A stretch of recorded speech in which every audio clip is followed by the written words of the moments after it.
Independent Jewish homeland was to be created in the land of Israel. Prepared this land for a homeland for the Jews, but they betrayed us. As in 1920, the cry went up, the government is with us, killed the Jews. I was struck by the poverty of honor that existed in just so much of the world. It was an appointment that would later come back to haunt the British. Criminals led nations into war and turned simple people into monstrous tools of destruction. The promised homeland in Israel could have accepted the Jews of Europe, but Great Britain reneged on their forsaken promise. Shalom, my name is Randy Weiss, and this program is a special presentation of Crosstalk International in collaboration with the Hatikva Film Trust. Now, as we begin this project, I must ask you a question. Do you recognize these words? As long as the Jewish spirit is yearning deep in the heart, with eyes turned toward the east, looking toward Zion, then our hope, the 2,000-year-old hope, will not be lost. To be a free people in our land, the land of Zion and Jerusalem. These words are powerful and filled with historic context. The sentiment transcends poetry or literature. Perhaps if you heard the words in Hebrew, it would jog your memory. They've been set to music and sung by countless patriots, freedom fighters, politicians, religious leaders, and kibbutzniks who love their homeland. I'll take a crack at singing them to you in a moment, but first, I want to tell you a brief story. I enjoy getting up very early in the morning before sunrise. I like to go to our little ministry office to pray. My habit is to get on my knees in the dark and talk to God. I give Him thanks for the myriad of things He does to help us. I thank Him for our health and for His provision to pursue the exciting things He's called us to do. I pray for my wife, my children, and grandchildren. I pray for our ministry and the ministries with whom we interact. And I also like to pray for the people I have a sense for whom I am supposed to pray. Usually I'm facing challenging circumstances, and often no clear answers are obvious, but I know God is my source. My morning time of prayer is solitary and quiet. I find that when I'm on my knees, no matter how weak or uncertain I might be, God is faithful and strong. And when I'm done, I usually leave to go and begin my Bible study closer to someplace with a coffee pot and good light. Now, when I depart, I normally leave the guest's chair in front of my desk where I was kneeling, still facing backwards toward my desk. It's just a habit. And since I don't have a lot of visitors to my office other than my sons who help in our work, it normally doesn't bother anyone that the chair is most often facing backwards. Now, if they need to sit down at my desk, they turn the chair and talk to me. The reason I mention this is that after all these years, recently one of my sons came into my office and finally asked why that chair is usually facing the wrong way. Now, frankly, I was stunned.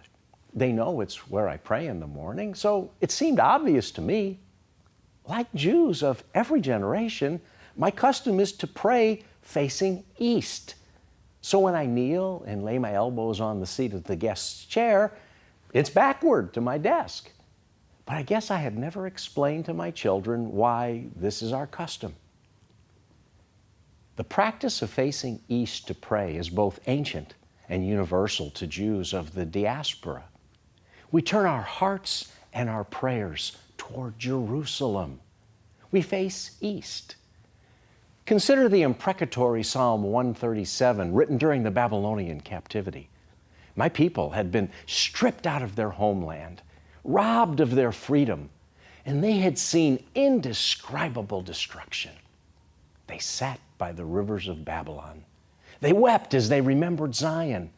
But even thousands of years ago, they vowed to never forget or forsake their hope of return to our homeland. If I forget thee, O Jerusalem, let my right hand forget her cunning. If I do not remember thee, let my tongue cleave to the roof of my mouth. If I prefer not Jerusalem above my chief joy.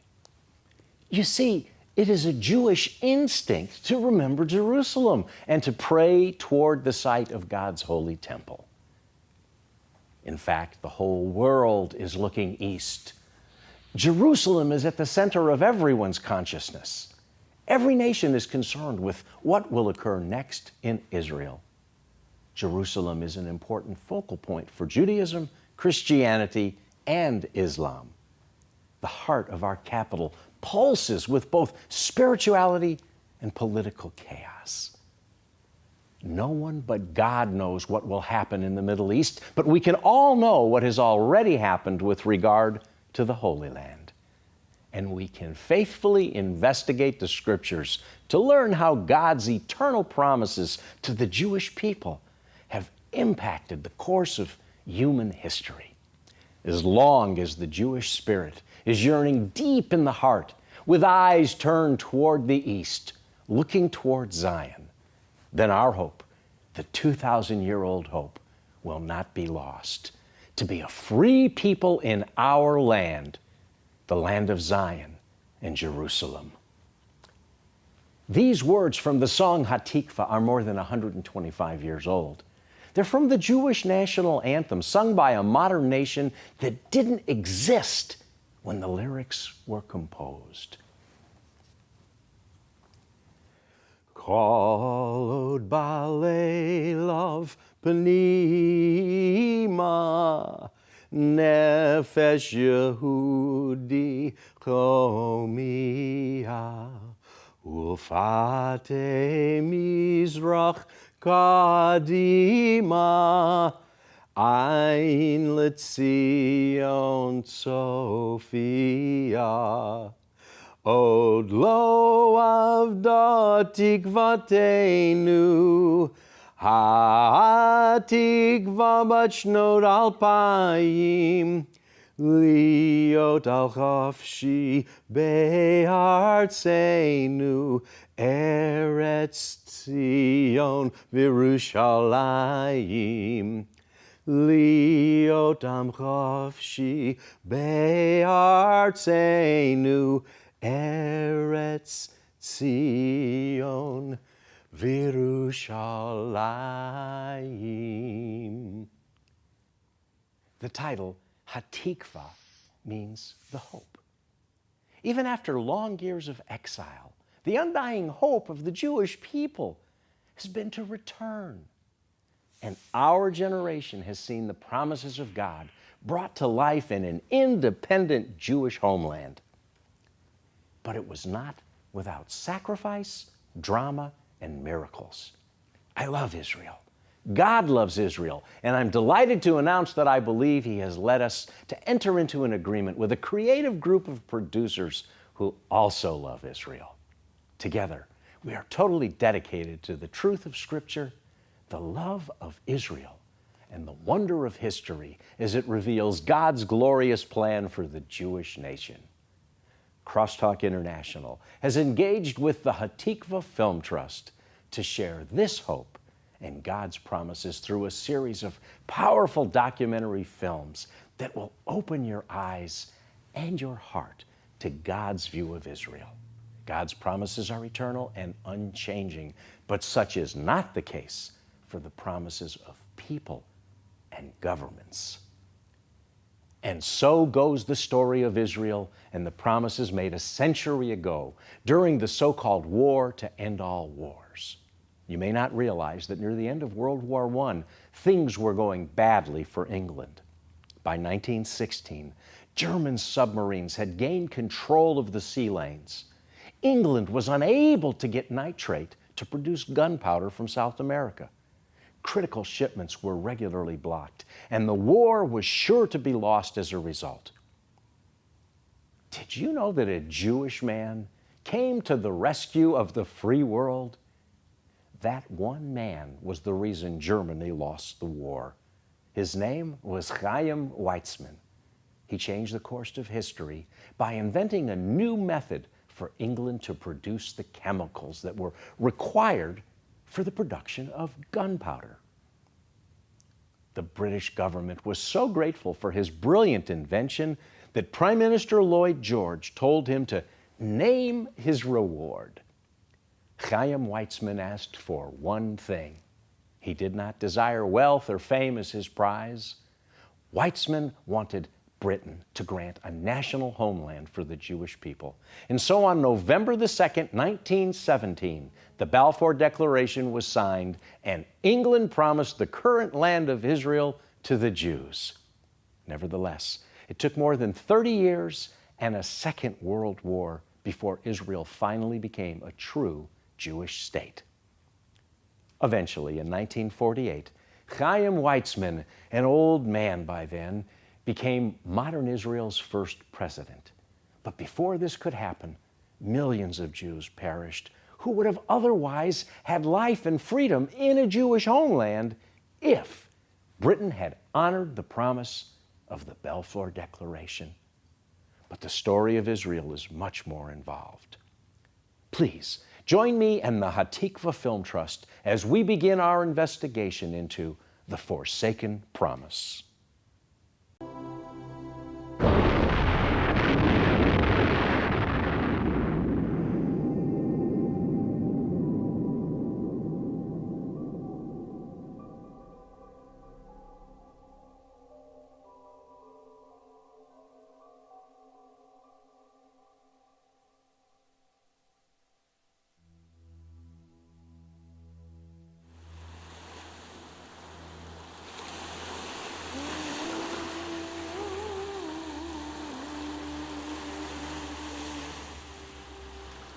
During the first part of the 20th century, here along this coast, the western boundary of the historic land of the Bible, the destinies of two nations collided.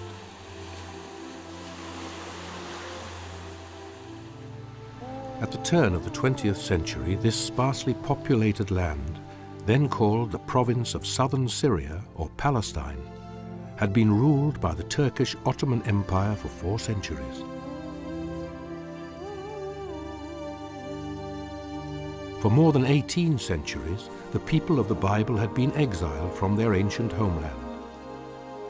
Their heart cry to the God of the Bible over those painful 1800 years was beginning to be answered as the way began to open for them to return home to their promised land, the land of Israel.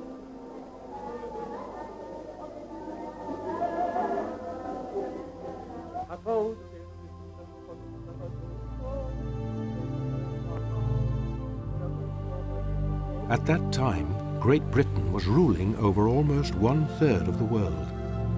Its dominions stretched across the earth to the extent that it was said that the sun never set upon the British Empire.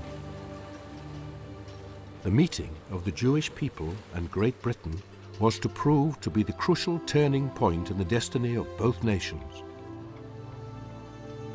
For at least 200 years, the evangelical church in Britain had been sympathetic to the restoration of the Jews to their ancient homeland, in what was then known as Palestine.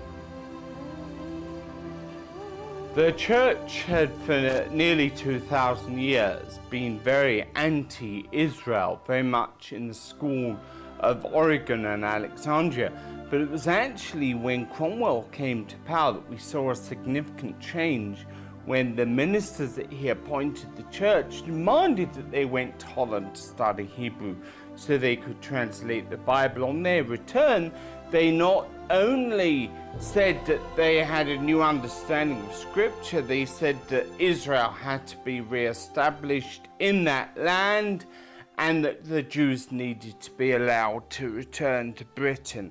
And that was really under the era of Cromwell. And we see that they influence the subsequent evangelical and Calvinistic movement from Wesley, Whitfield. Other such leaders were greatly influenced by the Puritans of that time.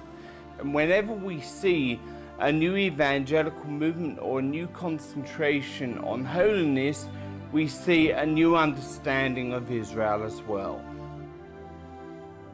People like Wilberforce, etc., were very much part of the whole evangelical movement of the 19th century, the whole Clapham sect. And as they were fighting for the abolition of slavery, which they're famous for, they were equally in prayer fighting for the restoration of the land of Israel to the Jewish people. On continental Europe, political Zionism came to the fore as a result of a resurgence of anti-Semitism following the Dreyfus Affair. In 1897, Theodor Herzl held the first Zionist Congress at Bâle in Switzerland. At that conference, Herzl predicted the re-establishment of a Jewish state within 50 years. At his side was an Anglican minister by the name of William Heckler, an ardent Christian Zionist.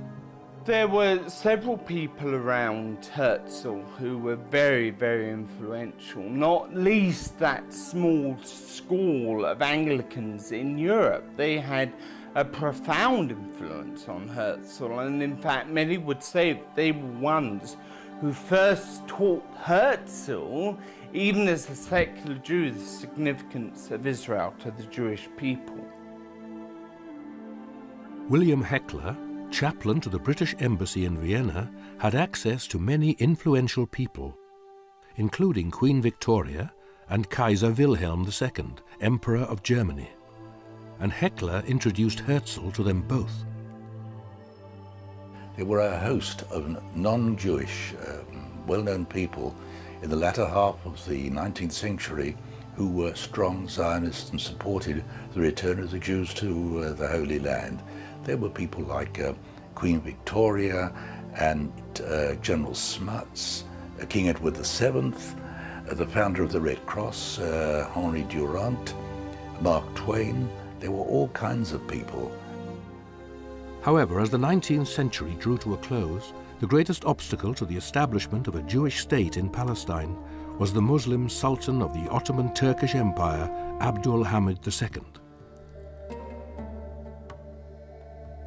Kaiser Wilhelm promised Herzl he would try and persuade the Sultan to allow an autonomous Jewish colony to be established. The German emperor met with the Turkish Sultan in Constantinople. The outcome was negative, and because of the alliance between Germany and Turkey, the Zionist dream was thwarted for the time being. Meanwhile, the Sultan made life difficult for the growing Jewish population of Palestine by imposing prohibitions on Jewish immigration and on how the Jews conducted themselves in their ancient homeland. The Turks were not popular among the Arabs either. Yiska Edelson remembers growing up in Jerusalem during the final years of Turkish rule. Her father, Avraham Zvi Edelson, was the composer of the famous Jewish song Hava Nagila.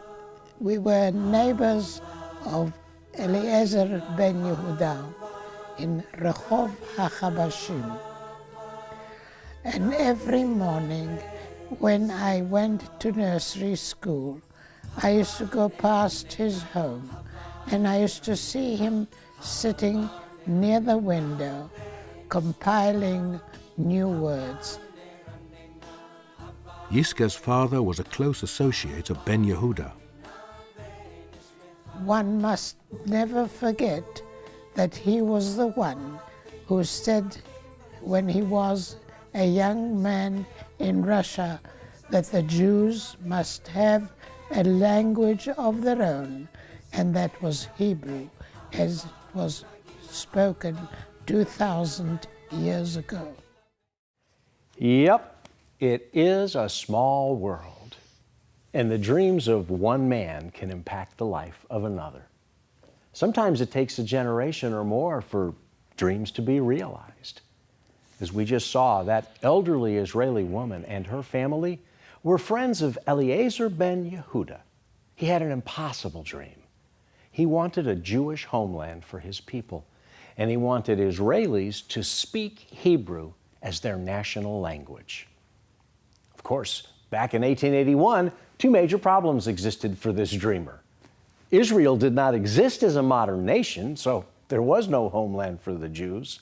And Hebrew was a dead language, not spoken by any moderns for many centuries. Ancient Hebrew only remained in the form of a written language for the ancient Hebrew religious texts. Nobody on earth spoke Hebrew, but a dream is a dream, and nothing would stand in the way of a faithful dreamer. So when Eliezer ben Yehuda left his Lithuanian village on his journey to Israel, he was determined that Hebrew would be spoken to every Jew he met. He raised his son as the first person in modern history to only speak Hebrew and hear Hebrew in their home. And by the time his grandson was dedicated to the family dream of spreading Hebrew as the spoken language of Israel, his efforts even impacted me. You see, in the mid-1970s, when I was still working on my master's degree in Judaica at a Jewish graduate school, the Hebrew-English-Hebrew dictionary we used was actually written by Ehud ben Yehuda, the grandson of Eliezer ben Yehuda. And surprisingly, it was done in conjunction with one of my professors, Dr. David Weinstein. Coincidentally, Dr. Weinstein was also the dean of our school. Now, I still use the same Hebrew dictionary, as do most students of the language. The wild-eyed dream of the father of modern Hebrew has come to fruition. Hebrew is the spoken language of a restored Jewish nation. Both the land and the language came to life from the ashes of impossible dreams, because God is faithful, and it is always right to pursue the dreams He inculcates into our soul. And as I said, it is a small world, and the dreams of one man can impact the life of another. But our dreams are in the hands of God, and His plans for Israel are both dramatic and miraculous, as we will see. Let's return to the film. For years, you've enjoyed the music and ministry concerts of Randy Weiss. He's written over 250 songs, performed around the world, including on the stage of the Grand Ole Opry on multiple occasions. Randy's recorded multiple CDs in the past, and we're excited to announce the newest edition of that list, Plantin' Rocks. To find out more information about this new album, call 1-800-688-3422 or visit us on the website at www.crosstalk.org. That number again is 1-800-688-3422. So this was my experience.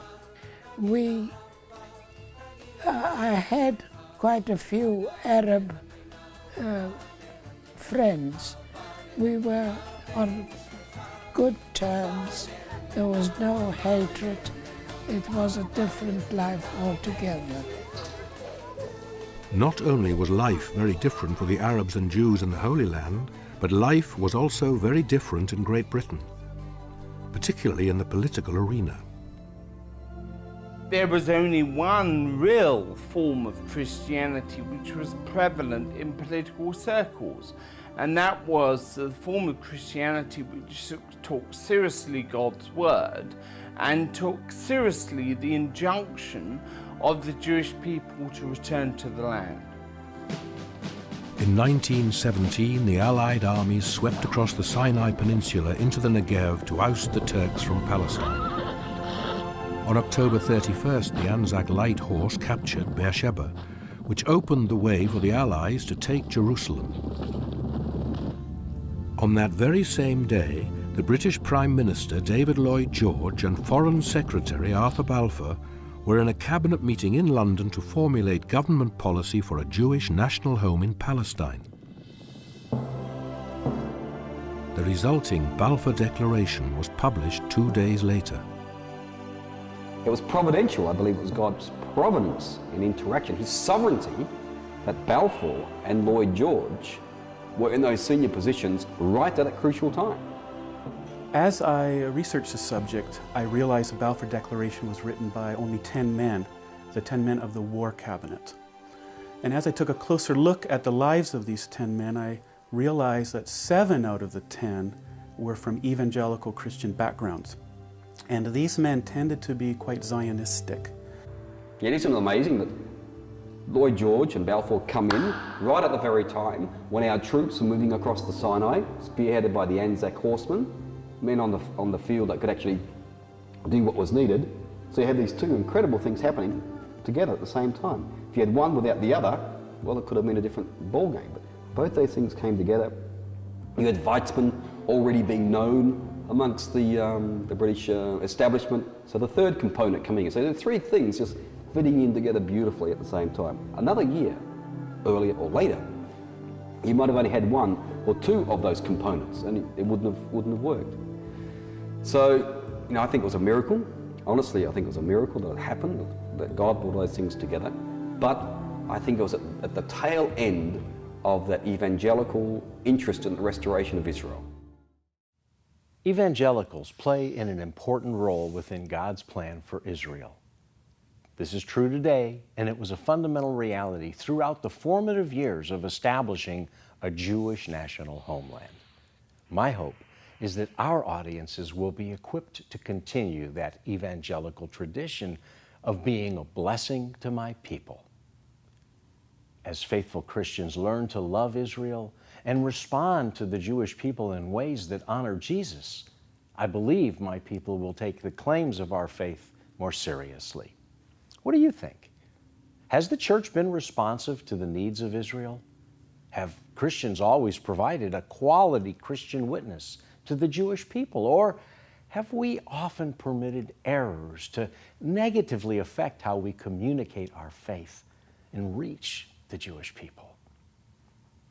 Errors have happened, and many Jews have been turned away from the faith. But errors can be corrected, and a better course can be followed. Maybe tomorrow we can do a better job than what has been done in the past. As we study the content of these films, I trust you will find truth and value in what we present. If you're interested in learning more, please join us next time as we continue our investigation into the Forsaken Promise through the kindness of the Hatikva Film Trust. DVDs of this entire series, along with the film itself, The Forsaken Promise, are available through our website, www.crosstalk.org, or by calling the number on the screen. Till next time, remember to pray for the peace of Jerusalem. And if you share the blessed hope of salvation in Christ, look up. Your redemption draws near. From all of us at Crosstalk International and the Hatikva Film Trust, Shalom and God bless you. Because he loves me, I will follow him. Because he loves me, I will follow him. Because he loves me, because he loves me, because he loves me, I will follow him. Because he loves me, I will follow him.